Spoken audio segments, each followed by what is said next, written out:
Welcome to Make Today Count, your 60 minutes of fresh conversation served up to inform, educate and inspire your personal brand.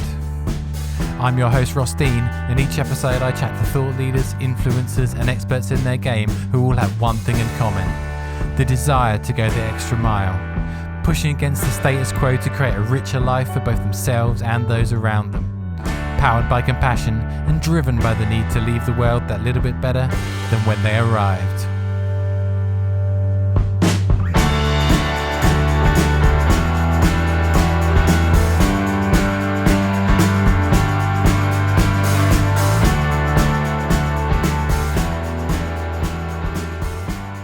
Okay, hi guys, and welcome back to Make Today Count. Another fantastic guest for you today. This guy is someone that I found a little while ago now through his content, and I was immediately drawn to is kind of his energy, and I needed that energy on the podcast to be infectious, to get into the ears of everyone listening. So welcome, Cam. How you doing? I'm doing fantastic. How are you doing, Ross? I'm really well, thank you. Thank you so much for your time today. Like I said before, came across your content a little while ago. I'm interested in kind of, as well as the personal branding stuff that I do as work, a lot of that comes with kind of like self-development as well.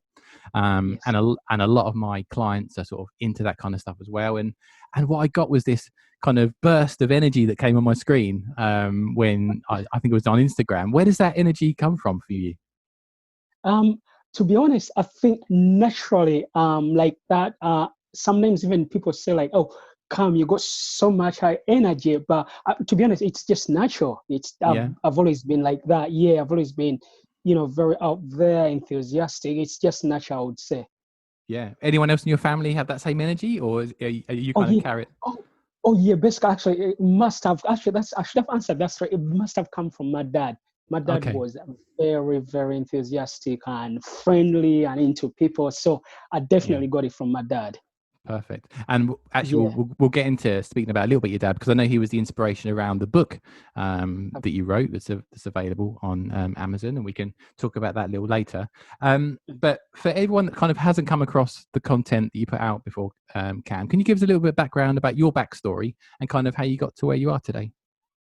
Okay, yes. So my backstory, actually, it's a long one, but I don't want to, obviously I got to be mindful of time because we've got so much to discuss. So I came here in the United Kingdom in 2002, originally from Uganda in East Africa. Yeah. And like most of us, obviously, we come here for a better living. I came to pursue my studies in management information systems, which I did. And on the side, like most of us, again, we have our, jobs as well we work on. So fast forward 2014, I was working as a security guard in London. That's where I used to live before I actually moved to Ipswich in end of 2014. So this was around March 2014. On this night, I was working crazy hours, and just that still small voice spoke to me. Come, is this what you'd like to do for the rest of your life? But how did that voice come up? I was working long hours. I was not happy. I don't know if it's ever happened to anyone listening, but sometimes you reach a point in life where you feel like you could be doing more than what you're doing. And that's what this voice spoke to me. And what I did, it was just weird. I went on YouTube and started looking at YouTube videos and motivation, just to lift myself up, because I really didn't know what I wanted to do with my life. Because starting to take you back, I thought I wanted to be a professional footballer, but coming here on a student visa, I couldn't go into professional football. And obviously there's so much work, college. So, time went and the years went past. So what happened in about 3 weeks into listening to those videos, one video popped up, and when the guy came up to speak, I was so fascinated. I was like, why don't they ever teach this in school? And it was to do with, mindset, how successful people think, how they structure their day. And because I was so fascinated, like, when you're so drawn to someone's content, you want to find out, you want to find out more. And I hope that's how you got to find me. But what I did is I went to his website, and I don't know Ross, I don't know if you call it luck or coincidence, but Yeah. this guy had a personal development seminar coming up in London. It was in about a month. So I said, I'm just going to go to his seminar. So I actually registered for the seminar. But the craziest thing, I want people to understand where I've come from. Ross, I didn't even have the money, but let me take you back. I was working crazy hours, but I didn't even have the £100 to go to that seminar. So I scraped the barrel, came up with the money. And when I went to that seminar, in that seminar, it's still about 45 minutes into the seminar, a still small voice spoke to me, and it was like, "Come, you want to be like that guy on stage?" And I was like, "What?" I looked around. I was like, "What?" Because I'd never spoken in public before. All along, my passion was football, so not at all about public speaking. So as soon as that voice spoke to me, a negative voice kicked in. I was like, "Come, you've never spoken in public before. You're a poor kid from Africa who's going to want to listen to you." And so in the middle of the seminar, I was having this battle between my soul and obviously my negative voice. And by the end of 3 days, I just made that decision that I was going to do, to pursue that. So 2014, that was 2014. So I didn't really take into so much consideration of what the voice said. So I just continued going to different seminars. That's when I started reading books. I dived deep into personal development. But Ross, let me share this so people know. It took me 2 years. So 2014, when I went to the seminar and that voice spoke to me, it took me 2 years when we moved to Ipswich, and then I was like, I gotta do something. My voice was now strong. So I Googled speaking clubs. I joined Ipswich Speakers Club 2016. I started going to attend the club every other Thursday, sorry. And what happened is, again, after another 2 years, this is 2018, now fast forward, my voice was like, "Come, you got to start doing these seminars. You got to start sharing your story." So July 2018, it's actually been 2 years. I set up my first personal development seminar in Ipswich Library. I called friends. Yes, I was so fearful. Again, I can't go into the details, but my voice was like, "Come, no one is going to show up. What if you forget?" Yeah. Ross, I hardly slept the night before talking about fear.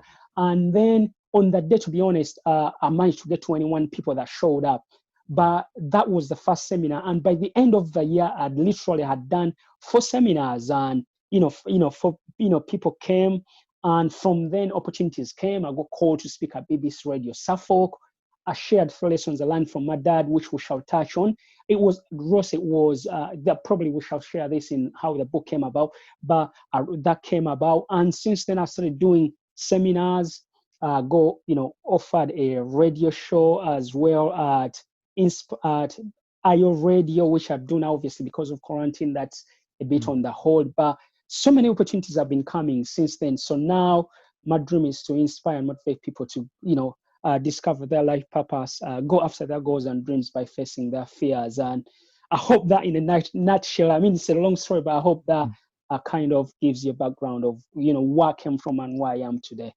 No, definitely. And what I hear from that story is that, from that moment that you went to that seminar, you obviously put a plan into place after that. And it sounds like there's a kind of enormous discipline into kind of, join the Speakers Club and set these goals for you. I know you mentioned before that, you came here on a football scholarship, and obviously football was something good, and you had to kind of train it, and you had to train a lot for. Do you think that discipline came from your sports background, do you think? Yes, sorry, probably that one I got a bit wrong. I didn't come on a sports or anything like that. So I came on just a normal student visa. But growing up, I wanted to be a professional footballer. So I didn't. Gotcha. I didn't pursue it. Yeah. Yeah. Yeah. Yeah, but still, that I guess that discipline is so important, isn't it? Because as we all know, lots of people go to seminars and they sit there for the whole day, and they come home and they thought, "Oh, that was nice," but they never do anything about it. But obviously, there was something in that seminar that really kind of triggered you to take action.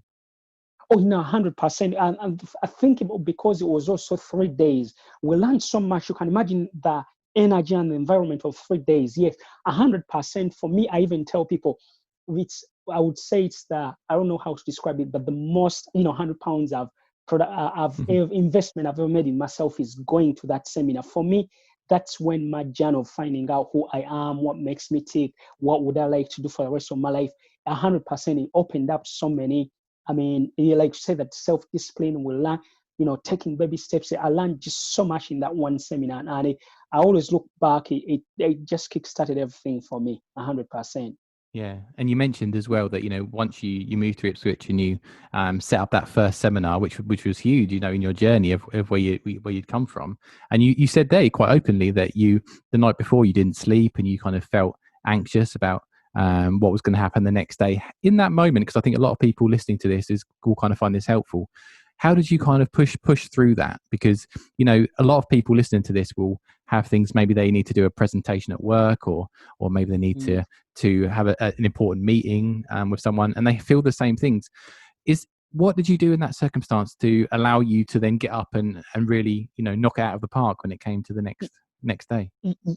Yes. So what I would say is, actually, this is where Ross personal development comes in. So in the middle of the night, what happened is I was there, I couldn't sleep, and then boom, all of a sudden, I remember the quote by Zig Ziglar. Zig Ziglar was an American author and motivational speaker. I'm sure you've heard about him because I've seen one of his quotes on your Instagram. Yeah. Yeah. Yeah, yeah, and it's actually my favorite quote now. And I remember that quote. It's just weird. And the quote says, "You don't have to be great in order to start, but you have to start in order to be great." And then boom, I was like, again, I brought this from the seminar. When that quote came up, I say to my voice, and our listeners can use this. If that voice comes up, you can, there's so many ways you can talk to it nicely, or you can be brutal. So for me, I said, "Shut up now, thank you for sharing, I'm doing my seminar." Exactly, that's what happened. But I learned that from the seminar, because it was one of the things they taught us in day one, when we were saying that the negative voice is going to talk to you. So that's what I used, Ross. And I was like, oh my God, if at least I've set up the seminar, if everything goes wrong, if what my mind is telling me happens, at least I know I've taken that step. I've set up the seminar, I've invited my friends. If they don't show up, that's fine. So that's how I was able to overcome the negative voice. And Ross, again, this comes to we know most of the time that negative voice, things that it says, we know 99% they never happen. Ross, everything that my mind said to me, nothing happened. 21 people showed up. Yeah. I went for my seminar. It was 2 hours. Even before, people was asking me, "Come, the speeches you practice at the club are normally 8 minutes," because other people have to think, why are you going to be talking for 2 hours? But everything went smoothly. And I think you'll agree as well that once you get into that flow state, once you start enjoying the experience of that, obviously you did in that seminar, things, it just comes more freely, doesn't it? And that's probably why you're able to speak for so long. Oh no, 100%. I'm not gonna lie. I always tell people, when you do something for the first time, are you into photography, right? Yeah. I don't know if you remember the first time they called you somewhere. Maybe it was you set up something to do a shoot. Ross, it was the most amazing feeling ever. It's like, it's called having a taste of your dream. Ross, I'm not gonna lie. At some point, I was so into what I was saying. I looked over and it hit me in the middle of the seminar. I was like, oh my God. I looked at the people that were all seated, all my friends. They were all quiet, and I just couldn't believe it. It was just mind blowing. Yeah. Amazing story. And I think one that, a lot of people will be inspired by as they listen. We're talking about changing course and discovering your life purpose. We've been through challenging times recently where a lot of people have kind of been in lockdown for a good few months now. And I think for many people, it's given them chance to kind of think about what they're doing currently. Maybe that's for work or their lifestyle or whatever. And some people will be thinking about, maybe I want to change some things in my life. If anything, this time has given us, a period of time to kind of think about some of this stuff. And discovering your life purpose, this is something that you obviously go into in your book and a lot of your other content. But I think that probably means different things to different people. I don't know if you'd agree. What does that kind of, 100%. what does that, if we could take you as an example, what does, discovering your life purpose mean to you, Cam? Okay, yes. So for me, discovering your life purpose actually comes from, think of a quote from, that was Mark Twain. He said, the two most important days in a person's life are the day you were born and the Mm, day you discover why. And I stress that, why you were born. mm, So obviously, like you said, for me, life purpose is just why you were put on this planet. We all know we go through life. Sometimes we're busy, things happen, the conditioning, but sometimes you gotta take that time to find out, why was I put on this planet? And obviously that Socrates, what did they say? Know thyself. So it's taking that time to find out, who am I, what makes me tick, and why. I know it's actually, it's even hard to explain, like you said, mm, discovering your life purpose. But for me, purpose is the reason something was created. An apple tree produces apples. You know, an orange produces an orange. Orange tree will never produce apples. So it takes that digging to find out what it is. For me, actually, say I like to say it's probably a life journey, because sometimes even things change. Ross, you might be in photography today, and then you discover, oh my God, I want mm. to inspire people. I might be an inspiration, but I might discover something else as well. So it's different for most people. But to answer your question, what is this discovering your life purpose? It's, for me, it's something that, if I could narrow it down in a nutshell, what's something you'll do 365 days a year Wow. without getting paid, but you're still happy. It's just something Mm, that brings that excitement from within, yeah. and not anyone else. Let me stress this: not anyone, not what your parents, not your kids, not your wife, not your spouse, not your boss, just you from within, and only you that's listening, only you know. But it takes some time to really discover what that is. Yeah, that's a really good point you just made there. In that, many of us kind of if we take work and business for an example, many people kind of get into jobs and Mm. maybe they get to a point where they're comfortable in that. Maybe there's a monetary aspect or a lifestyle aspect, but also maybe they may have these feelings where they need to do something else, and you know it's very tricky sometimes, because sometimes we don't think that we can kind of challenge some of this stuff. Have you come across this before, and sort of, that kind of conversation that you have with yourself around what should I do and is this the right time for me? Yes, 100%. And again, to our listeners out there, they can hear my story again. Ross, you probably don't know this, but for me, before quarantine, my voice was calling me so much. It was like, Mm, calm. Yes, yes, I was, working, great company. But even before quarantine, my voice, it was calling me, it's like, come, you gotta do what you do now full time. And so during quarantine, I'm sharing this. I was just compelled. I was like, come, you gotta do something, a bit different. So yeah. I said, okay, yeah. So what I did is I actually quit my job because it was calling me Mm, so much. But one of the things I asked myself, what's the worst can happen? Yes, if things don't work out, I can always go back to a job, and I've always happened, and I'm not the first one. So it was about exploring, and I just needed that time, and because we have so much time in quarantine, and that's exactly what I did. So even me, I'm still having that conversation. I'd obviously had it in quarantine. So it does happen to everyone. I've like, come, is this, I felt, so for me, again, my voice, of course, this is my life calling, but it was saying mm, to me, are you giving it 100%? I felt the things I wasn't 100% giving my best. I wasn't giving everything I needed to give to the audience. Again, we shall go into some of these things in why sometimes people don't pursue their purpose. But yeah, that's what I felt. So I was like, you know what, let me just give it a try. And yeah. mm. And do you think, Yeah. even if you are already working towards what you feel is your purpose, do you think it's worth every now and then just checking in with yourself and just kind of evaluating where you are at the moment? Do you think it's helpful and healthy to kind of check in every now and then to make sure you're on the right path?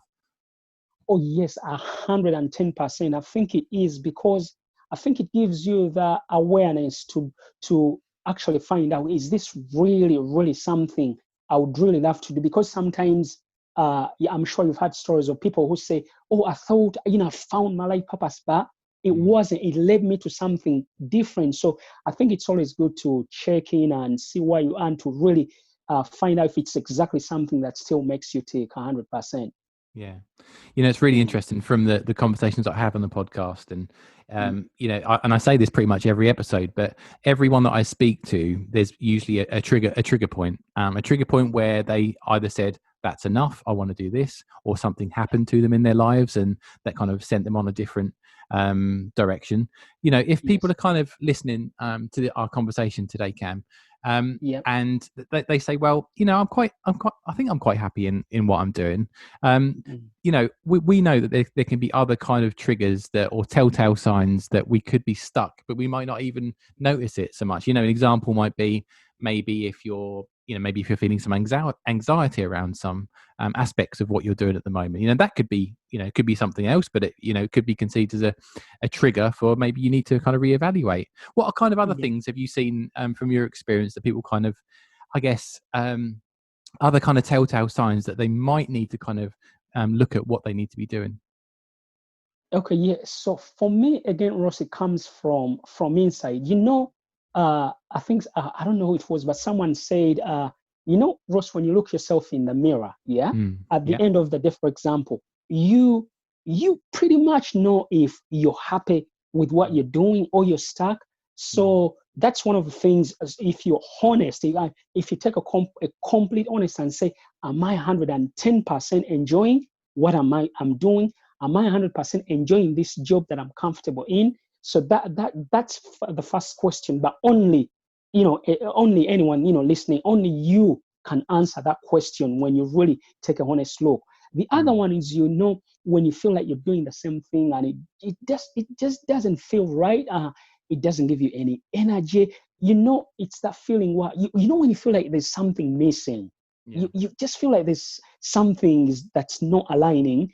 For me, that's a telltale sign that you need to reevaluate and, really find out, is this something you really should be doing? So those are two of the things I would say are a telltale sign, of, for you to say, oh, I think I'm probably stuck. I need to reevaluate. Yeah.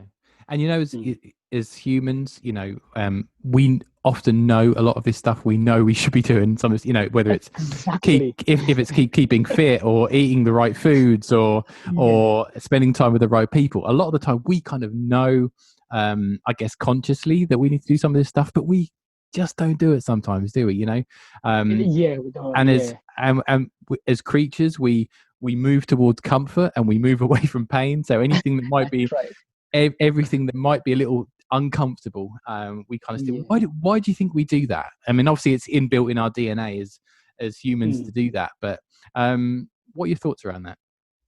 Yes. So first, actually, you actually nailed it. It's inbuilt in our DNA. We don't want to do anything, that's beyond our comfort zone. And obviously, the mind as well is actually meant to keep us safe. That's the main function. That's the main function of the mind, is just to keep us safe. So that's for me. If people just get to know that, so every time you're going to do something that's outside your comfort zone, taking you back. You've heard my story when I wanted to do that seminar. My mind was like, "Come, you're crazy. No one is going to show up. You're going to forget everything you're going to say. People are going to walk out because you're going to be so boring." So one, it's just subconscious, and then the other one again, I think sometimes it's conditioning. Sometimes it's also conditioning from how we grew up, how we saw people do things. But again, most of the things, I think they all go back to, it's just subconscious. I think the other one as well, Ross, is change is just so hard. Even like you said, yes, we know what we should be doing, but we don't. We know 95% of the things we do are obviously subconscious. So I think change is not an easy thing. Like you said, sometimes we just feel comfortable, so we never really get to do that. And then other things, obviously, we got so many things like sometimes it's just fear of failures. We have that fear of failure, so we just stay there. Fear of being judged. There are just so many things that just keep us there. Yeah. It's a really good point. And like you say, we know we need to do some of these things, and from my experience, from stuff that I've found challenging in the past, I think what it is, you get to a point where you think, how has this been serving me up until this point? has this way been serving me in the way that I want to? And if the answer is no, it's kind of like, right, so what do we need to do to kind of push through some of this stuff? Yes. The example that I kind of always refer to is kind of around fitness, and that was something that within the last year I've kind of up in my life and give more value to in my life. And at the end of the day, it's everything is like that muscle, isn't it? Whether it's your mind, whether it's your whatever else you're working on in your life, you have a muscle and it needs to be trained every day to get better. And I think just pushing into it and leaning into it is kind of the only way we can do it. No, Ross, like you said, I mean, Ross, there's no other way. It's that self-discipline. It's waking up, like you said. Actually, fitness is a good one because we've all been in that. If someone hasn't at some point in their life, they're going to go through that. I always use that example as well, Ross. We all know we need to eat less, exercise more, but we don't do it because it's hard. So it's waking up every day and saying, you always tell people what. So anyway, so for those of our listeners, so you ask yourself, what's the minimum that I could do? See, what most people get it wrong, Ross, is they sign up to the gym, they get excited, then they go for 45 minutes. I'm sure you've had these stories at work or people, and say, I crushed it. But for me, when someone says that, I always ask them, in the last week or month, how many times did you crush it? And if you ever get anyone that tells you in a month they crushed it 20 times, then you know they were disciplined, because most of the time they'll say, oh, I went to the gym, I crushed it for 1 hour. In the last month, I did it 3 times. Then obviously, they only did it 3 times. So I always tell people, what's the minimum you can do? Go to the gym for 10 minutes, 3 days or 4 days a week, consistently for a month, and look at what happens in 3 months, 4 months. You will start liking it. I wouldn't say you start liking it, but you will develop at least that self-discipline and habit. Whereas just going crazy 45 minutes, again, that's when the mind is going to coming back to the mind. It's going to say, now your body is aching. You can't remember, you went to the gym and your body is aching. Following morning, you can't wake up. So it comes up with excuses because mind is there to protect you. And then you end up quitting on whatever you started. Yeah, no, definitely. I think, like you say, small steps. I think is it the I think it's, I don't know if it's the Tony Robbins quote or the Jim Rohn quote. Repetition is the mother of skill, and it's just small things every day. I think is the best way to get you there. 100%. Yeah. Actually, coming back to Jim Rohn, I like that analogy. It kicks back. I always remember things that I like to share with people. Jim Rohn said, you can't wait for 5 days, and you can't skip 5 apples, and then on the 5th day you say, oh, I'm going to eat 5 apples. Yeah, no, definitely. You just gotta have that one every day. Yeah, actually, I think for anyone listening that wants to get some inspiration, and if you haven't come across Jim Rohn before, unfortunately he's no longer with us. I think he passed away in like 2008, 2009. But if the listeners aren't aware, this was the guy that kind of was the mentor to Tony Robbins and other people like that. And actually, I've just got an audio book from Audible, and I'm listening to it at the moment. But it's kind of like his complete works, and it's about the cost of whatever an Audible credit is, but it's like 11 hours of 11 hours. Wow. It's definitely worth checking out. And I've just got it on in the car, and then wherever we're going, I've got it on. I love to check it out, because definitely. The one I've got is about 4 hours, one of his books, but that collection, I love to get that one in Audible. Definitely. And it's really funny. It's funny because I can in the car with the kids, and they're like, what are you listening to? And it's like Jim Rohn. and they're just, and at the beginning they're like, oh, we don't want, put the radio on, I want to listen to some music, sort of thing. I know, that's kids. And then by the end of it they're going, that kind of makes sense, some of this stuff. But no, that's right. Yeah, but no, just as an aside, if anyone wants to check that out, it's a really, really good audiobook at the moment. You work with lots of people and are inspiring lots of people to make change in their life. I'm certain in those early stages of consultations or conversations with people, you must get a lot of pushback from people, and that's just natural. If we haven't done anything before, we will find ways to bring up excuses why we can't do certain things around some of this stuff. What have you seen as some of the kind of excuses that you've experienced from a lot of people? For example, why we can't do some of this stuff, why we can't change what we want to do, maybe around changing their income or other things. Is there anything that sort of often comes up for you? Oh yeah, 100%. I'm not gonna. The biggest one that comes out obviously is people say I haven't got the money. That's the biggest one. I haven't got the money. That comes up. People say I haven't got the skills and Ross. That's what I used when I started my journey. When I went to that seminar, I said, I've never spoken in public before. I haven't got a PhD in communication. Who's going to want to listen to me? So that comes up. I mean, age comes up, or either too old or too young, depending on where someone is in their life.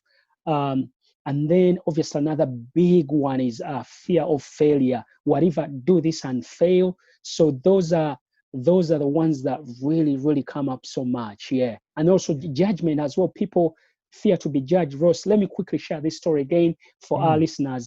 When I first started putting up my YouTube videos, yeah, Mm. Ross, I didn't tell anyone. And my Mm. sister one time came to me, and she's actually my young sister. She's back in Africa. She Yeah. said, "Why aren't you sharing your videos on Facebook?" Yeah. Yeah. And I didn't even, obviously, I didn't even tell her I was fear because I didn't want I didn't want to get judged.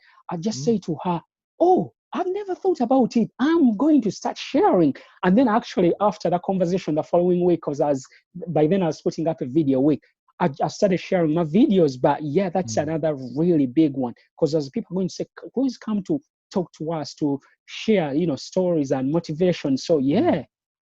And that's really interesting. So why do you think that was? Was it just that you were creating the videos at the time for your own purpose, or were you just kind of concentrating on YouTube as a platform? Why at that point do you think you weren't sharing them as freely?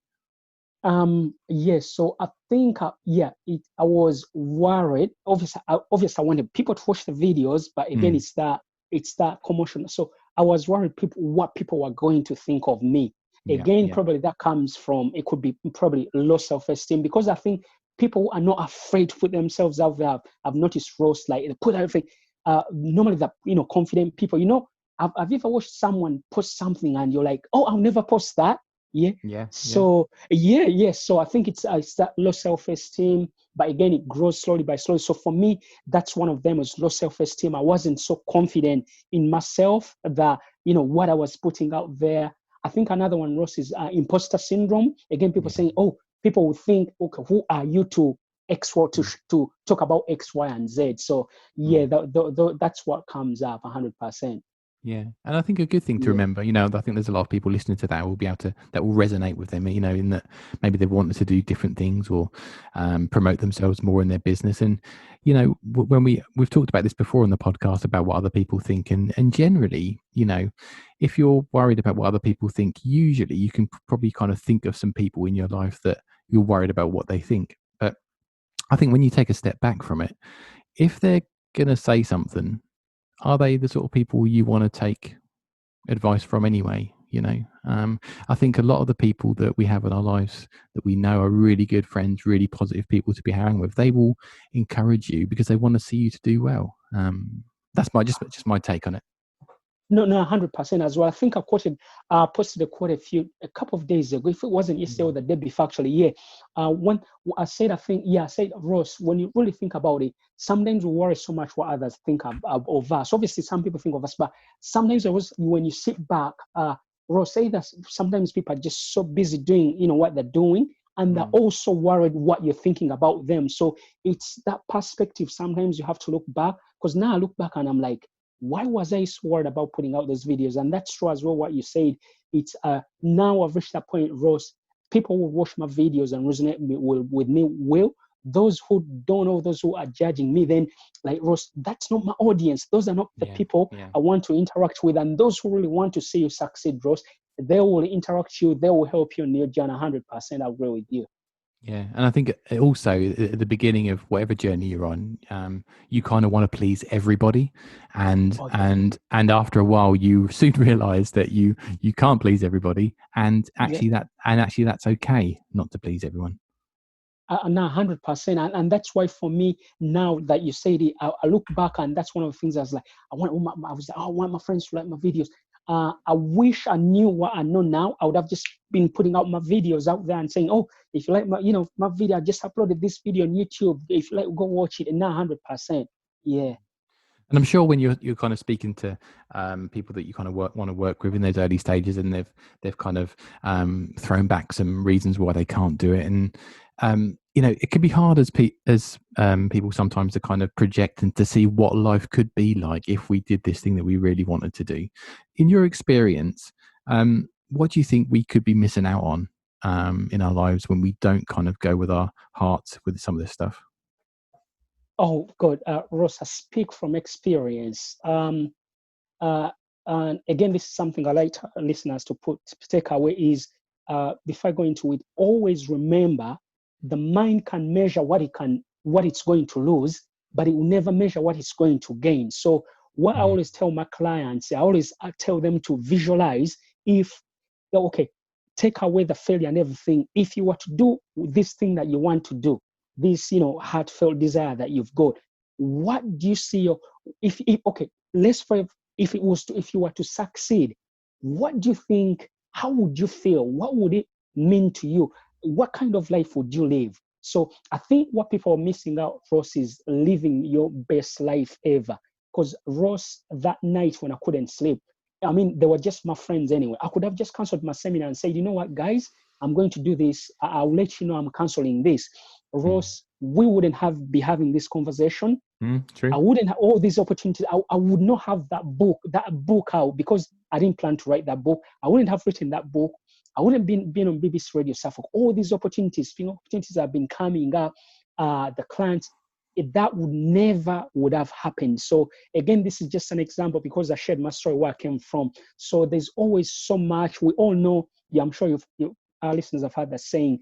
Everything you ever need. I think this is out of the Work and Summit. What are people missing out? Ross, everything you ever need is on the other side of fear or it's in the unknown. So anything you want to get, remember it's in the unknown. So unless you step into the unknown territory, you'll never live your best life. Yeah, I think that's a really good point, and kind of what you said about kind of visualizing things in the future.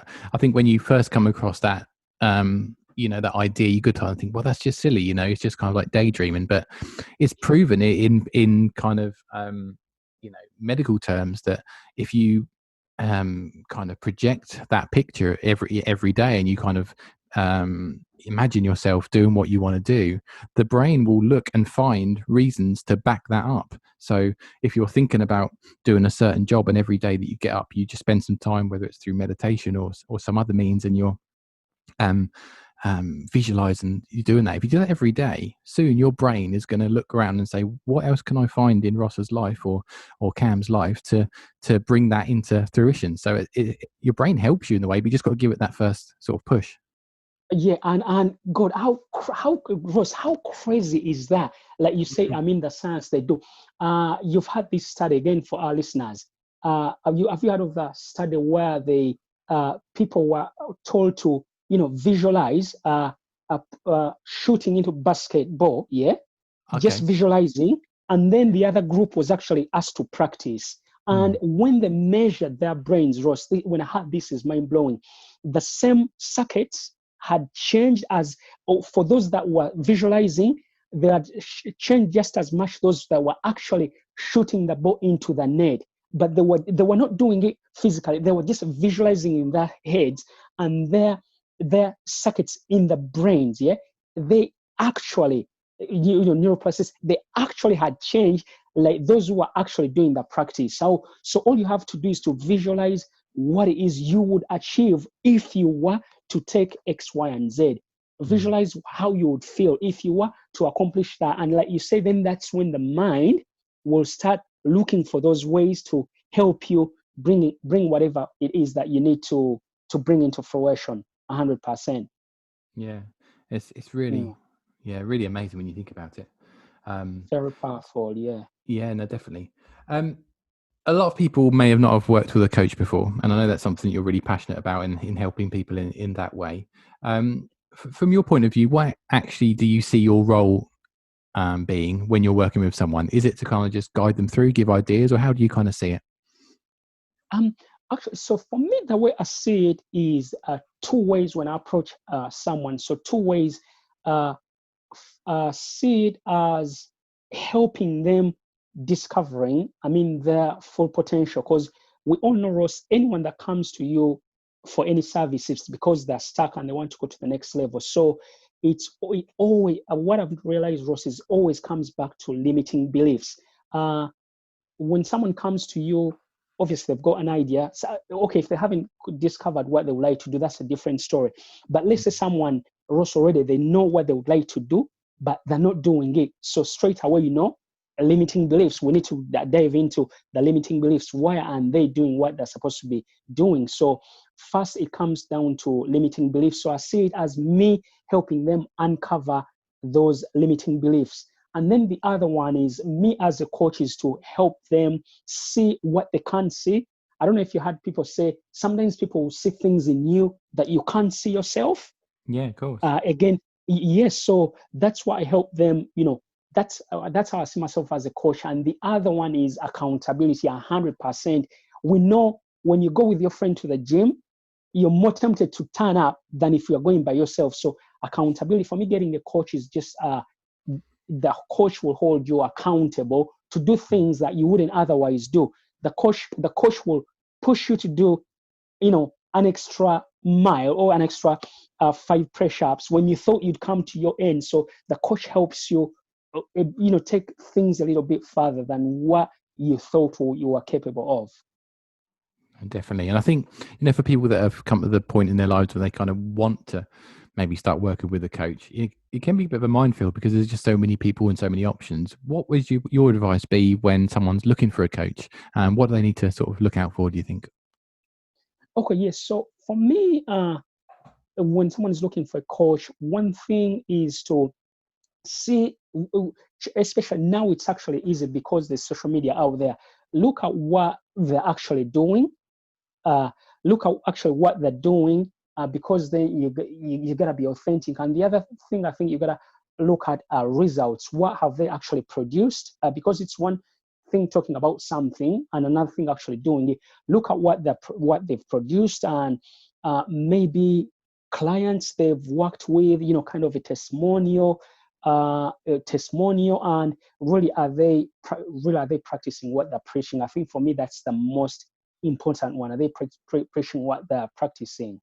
Yeah, and I think also something to think about in my experience is that most coaches will be happy to give you maybe names of people that they've worked with in the past for you to speak to as well. It might be a chance to kind of sit down, have a coffee with someone and say, look, how did this person help you? And you can then decide.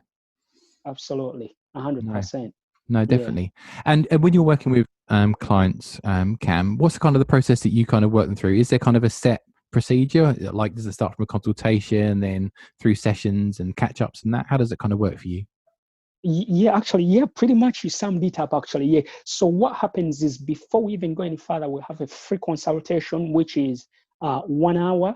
We obviously, so you can't just jump and work with someone. So we have that 1 hour consultation where I get to know someone and what are their goals, or if they've got goals, what's stopping them. So that's always the first one. And if they're a fit, then we schedule sessions. So the way sessions work is actually, for me, each one is different, Ross. Like, I don't like to say everyone is the same, because if someone, like, for example, if someone comes and they've already got goals, they know where they want to go, then what you're helping them is actually coming up with a game plan and getting away those limiting beliefs. So then we say, okay, we're going to schedule a session maybe once a month, because it could be, sometimes someone will come and all they want is accountability, just to push them. Sometimes someone comes, but you need to help them uncover limiting beliefs and also set up a game plan. So it could be weekly, it could be monthly. And then if someone comes and they haven't got a clue what they would like to do, for example, going back to Marcos, how do you discover your life purpose? Then that's a different story, because first you have to look at what they're passionate about, things they used to like as a child. So that's a longer process. And then after, you obviously catch ups, and these are again different. I like to make each one different. Like, someone, you can even ask them, would you like me to check on you, in the middle of the week? Or someone could even say, oh, it takes every other 2 days. So each one is different, but the process is 1 hour consultation, then you schedule the sessions, and then catch ups to see how someone is doing. Perfect. Yeah. At the beginning of the conversation, we touched upon the book that you've written, Three Lessons I Learned from My Dad That Will Change Your Life, which is we'll put the link in the show notes so people can check that out. Obviously, your dad was a big inspiration around that book. Tell me about him, and how he kind of obviously encouraged you, but also inspired you to write this book. Okay, yeah. So first, obviously, as listeners heard, so I grew up obviously in Africa. So my dad used to own a shop, and in that shop, kids would come, and I put it actually in the book. So kids would come to my dad's shop, and for me, growing up, I used to ask myself, just kids, even other people, why were people coming to buy things in my dad's shop that were in other shops? So someone would pass a shop that was close to them, and they would come to my dad's shop. But when you have the same price, same commodity, exactly everything is the same. I was like, why? So then I realized my dad, he always treated people with respect, and he always was so nice. No wonder kids used to come because he used to give them sweets and things like that. So he always put people first. He was very friendly, and that's why people used to come to his shop. So when I came here, obviously, what happened is he passed away 2014. I was here already, and what happened is he just all of a sudden he left home as normal, said bye to my mom, and all of a sudden, while waiting for taxi to go home, he had a heart attack. So I share those the lessons that I learned from him. One of them obviously was being nice to people, and the other one was obviously I shared Ross, life is too short. I learned because of just the way my dad died. So I learned that you're here tomorrow, you're here today, tomorrow you're gone. So what inspired me was those lessons. One obviously was the nice way, and the other one was obviously the hard way. So I shared all there were actually three lessons which I shared in the book. So one was obviously leaving someone with the impression of increase. Life is too short, and also he used to look people in the eye, because there's a day when someone came in, I was reading a newspaper, and said hello. I was looking down, and it was like, never do that. But I was a kid. After I was like, Dad, why? And then he said, because if you don't look people in the eye, it's like, in Africa, we say you're dodgy, or if you don't look someone in the eye, we used to say you're dodgy. I mean, so many people use it. And from then I learned, and I think when you really realize it, Ross, you don't want to do business with someone you're talking to and they're looking down, you're thinking, why can't they give me eye contact? Obviously, it's different if someone is got low self-esteem, but if most of the time, 100%, for most of the conversation, they're looking down, even subconsciously, there's no way you're going to deal with them. You're like, it just didn't feel right. So those were the lessons, and how, with regards to writing the book, Ross, someone saw me share those lessons, and they say to me, come, so this is again for our listeners, come, why don't you write a book? So sometimes we have to listen to others as well. And I'd never written a book before, Ross. And my mind again said to me, come, you've never written a book or anything like that. But I don't even know, Ross, how I listened, because I never thought in my mind. But I think I listened to that person because I look up to them. Again, that's another thing. I think because maybe I look up to them. So I was okay. So I wrote a book, and there it was. Yeah. Perfect. It's interesting that a lot of those things that you mentioned about your dad, and he sounds like an amazing man, and a lot of those things are just like old school etiquette, aren't they? Old fashioned etiquette about looking in the eye, shaking their hand, that kind of stuff. It's some of the, 100%.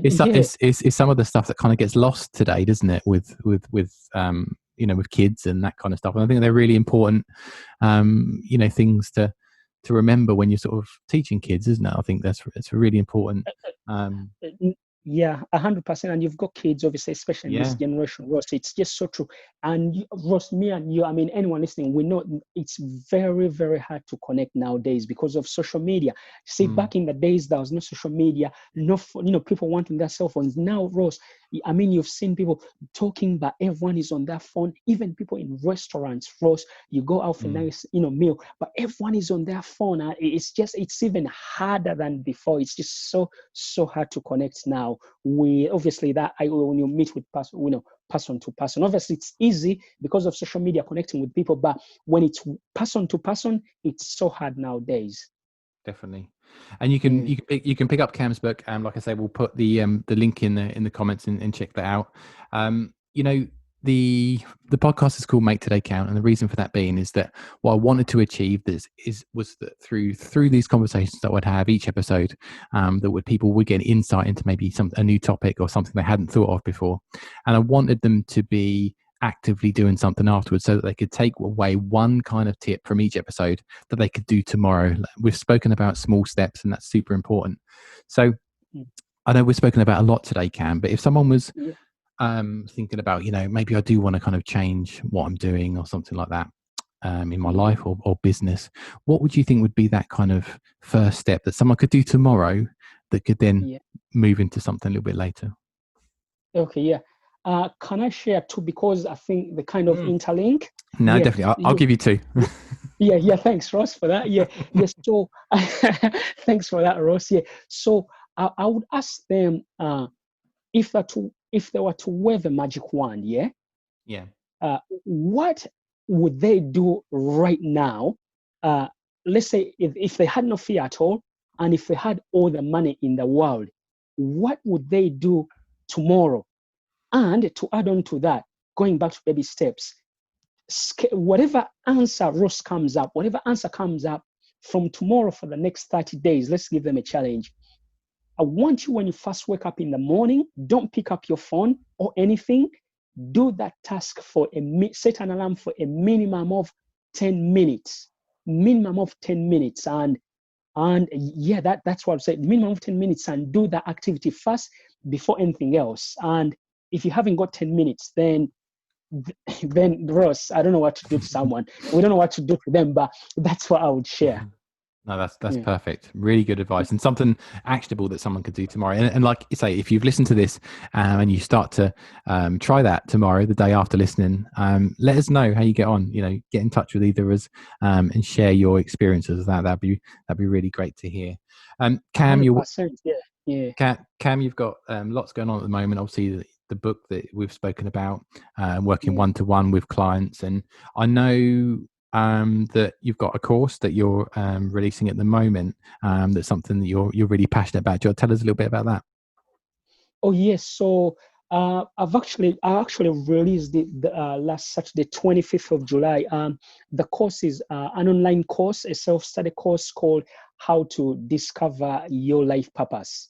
And obviously, it's helping someone discover their life purpose. And if anyone Ross is listening, it's online. Also, if someone wanted to do it one-on-one, I also do one-on-one because obviously online is self-study. But if someone wanted to obviously schedule an hour consultation, I can talk to them, because so many people, especially like you mentioned it in the start of the podcast, this period people are really examining. So that's why I actually produced this course. I thought it would be great, especially this time when people are really lost and reevaluating their lives. Yes, so 100%. And also the other thing I didn't mention, actually, also obviously because of quarantine, obviously I do events. As much as I do one-on-one, I do events as well because I like to speak in public. So that's another thing I do that, later our listeners know once the events are back on again. But yeah, that's the course, How to Discover Your Life Purpose.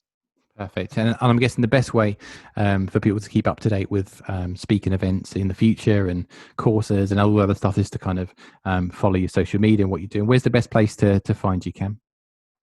Yes, so the best place to find me, actually, anyone listening, for me, I would say most of my content is on YouTube. I put up loads of videos on YouTube. My name is a bit hard to pronounce, but I'll spell it for them. If you just go on YouTube and Google Besweri Kamya, that's Yeah. Besweri, and the surname is Kamya. That's Kamya, Besweri Kamya. Or they can also follow me on Instagram at Come Be Inspired. That's Come Be Inspired. That's Come with a K, as in KAM, then Be Inspired, the word. I'm on Facebook as well. If you just type in my name, you'll find me. I'm on LinkedIn, pretty much all social media sites. Perfect. And we'll put all those links in the show notes as well, so you can find and click through and find out all the great things that Cam has got coming on. Cam, I like to finish every episode with gratitude. I think gratitude's super important for everything that we do in our lives. So just to give gratitude to you, Cam, I found your content by way of social media. And like I said at the top of the podcast, it was like this explosion of energy on my screen from the stuff that you were talking about. And it was really refreshing to kind of see that. And because Instagram can be a bit of a mixed bag of lots of different stuff. That's right. But I really love inspiring content, and you certainly deliver that. And it's been really great to see, have the chance to speak to you today, but also to kind of see the content you're putting out into the world, how you are passionate about helping people. That's really important to me. And it's so fantastic to hear about your story with the book and your dad. And I know, he'd be so proud of what you're doing at the moment. So thank you so much for your time today. You're welcome, Ross. Also, I would like to take this opportunity, Ross. Thank you so much for reaching out to me. And again, I always like to, be honest and tell people, just to let you know, you're going to be in my records. This is literally the first podcast I've been invited on, Ross. I don't know if you knew this, but no, I didn't know. Yeah, exactly. Yeah, this is my first podcast, literally. So that's why I was so excited when you reached out to me. So thank you so much for obviously giving me this opportunity to obviously share my story. And, for our listeners, for me, I hope, someone picks out one thing, like you said, to implement. And I can't thank you enough as well. Today, I'm actually grateful for, being on my first podcast today. So thank you, Ross. No problem. And I can tell you, Cam, it's not going to be your last podcast. You're going to get many, many more as well. So I look forward to hearing all you've got to say on those as and when.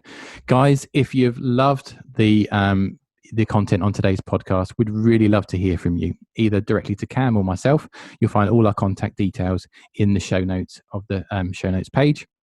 But in the meantime, if you've got any feedback or any sort of light bulb moments you want to share with us, please do so by way of social media as well. Also, if you haven't already, I'd love you to subscribe to the podcast, and wherever you're listening to this podcast, be it Spotify, iTunes, or over on YouTube or wherever, please do subscribe and give us a review. We really appreciate it as well.